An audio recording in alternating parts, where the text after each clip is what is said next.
इमरान खान के खिलाफ कोई बात ना करनी। हाँ, पाकिस्तान नया बन रहा है सर, वो नवा पाकिस्तान बने ना बनेगा ते आ जेड़ा ना अपना यादगार नहीं मना रहे पाकिस्तान, ये गुजरात वाले लै जाना तुसीं। कोते होर जी।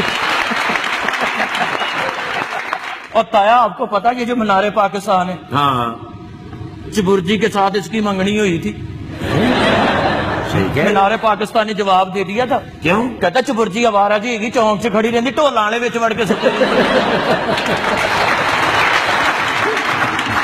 चाचा इन्हां दोवां दा रिश्ता कराया सी लाड़ काणे ने। अच्छा। लाड़ काणा ते सादकाबाद दोवें मासी फूफी दे ने ना। हाँ, ते सादकाबाद मंगिया सी विहाड़ी नाल। अच्छा। बूरे वाले ने ते चीचा वतनी ने रल के इन्हां दा विआह कराया सी।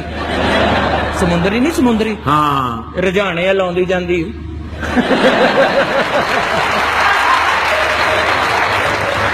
सच्ची क्या कह रहा है? इन्हां दोवां नूं उत्तों वेखे चूड़ काणे ने। चूड़ काणा ते पिंडी भट्टियां दोवें आपस च सांढू ने ना। ते मैनू सारा कुछ दस्सिया ननकाना साहब ने। ननकाना साहब ते जड़ा वाला दोवें क्लास फेलो ने ना, ते जड़ा वाले दे हत्थों हड़प्पा मरिया सी। क्या मामू कंज नहीं, मामू कंज तगड़ा नहीं रहिंदा।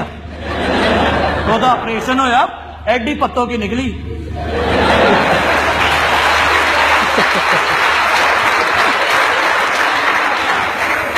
सच्ची इसने मेरा जुआई बनना है।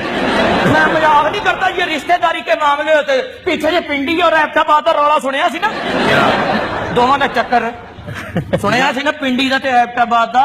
अच्छा। ओ चो अल्लाह ने बाईपास दिता ही। चल पहले पिंडी के घर 4 कच्चियां सड़कां सी, सड़कां धीआं दे धन। पिंडी दोतरिया पोतरियां दी होगी, नाल टूल प्लाजे भी नहीं।